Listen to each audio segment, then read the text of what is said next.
Hi viewers, எல்லாருக்கும் வணக்கம். இன்றைக்கி பூரி அண்ட் உருளைக்கிழங்கு மசாலா எப்படி செய்யலான்றதை பார்க்கலாம். இதுக்கு தேவையான பொருட்கள் பார்த்திங்கன்னா, வேக வச்ச உருளைக்கிழங்கு, பெரிய வெங்காயம், பச்சை மிளகா, தக்காளி.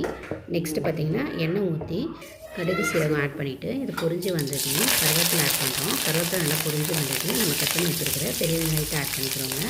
பெரிய வெங்காயம் நல்லா வதக்கிட்டு நம்ம கொஞ்சமாக ஒரு 4 பல்லு பூண்டு, ஒரு துட்டு இஞ்சி கட் பண்ணி அது கூடவே ஆட் பண்ணி வதக்கிக்கணும்.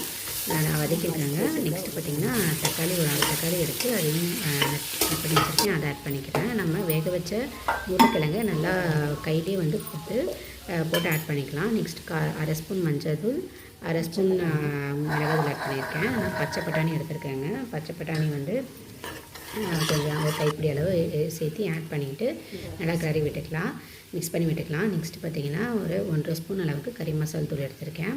இதையும் சேர்த்து நல்லா மிக்ஸ் பண்ணி விட்டுக்கோங்க. மிக்ஸ் பண்ணிட்டு உருளைக்கிழங்கு வேக வச்ச தண்ணி எடுத்து வச்சுருக்கேன். அதை ஒரு டம்ளர் அளவுக்கு எடுத்து வச்சுருந்தேன். அதை ஆட் பண்ணிக்கிறோம். ஆட் பண்ணிட்டு பாயில் பண்ண விடலாம். ஒரு கொதி வந்ததையும் நம்ம ஒரு 1/2 ஸ்பூன் அளவுக்கு 1/2 டீஸ்பூன் அளவுக்கு கடலை மாவு கரைச்சி வச்சுருக்கோம். அதையும் சேர்த்து நல்லா மிக்ஸ் பண்ணி விடுங்க. கடலை மாவு நல்லா திக்னஸ்க்காக ஆட் பண்ணுறோம். உங்களுக்கு வேணான்னா ஸ்கிப் பண்ணிடலாம். இப்போது நல்லா பாருங்கள், எண்ணெய் பிரிஞ்சு வந்துருச்சு. இந்த டைமில் நம்ம கொத்தமல்லி தழை தூவிட்டு நல்லா ஒரு 2 செகண்ட்ஸ் நல்லா மிக்ஸ் பண்ணி விட்டுட்டு திக்னஸ் வந்ததுக்கப்புறம் நம்ம ஸ்டவ் ஆஃப் பண்ணிடலாங்க.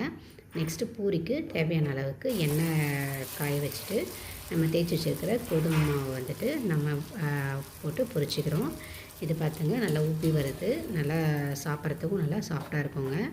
இப்போது நம்ம பூரி சுட்டு எடுத்துக்கிறோம். நல்லா பாருங்கள், உப்பி வந்திருக்கு, நல்லா சாஃப்டாக இருக்கும். ஸோ இதை எடுத்து தனியாக வச்சுக்கலாங்க. நெக்ஸ்ட்டு பார்த்தீங்கன்னா பூரியும் உருளைக்கிழங்கு மசாலாவும் ரெடி ஆகிடுச்சு. சாப்பிட்லாம். தேங்க்யூ.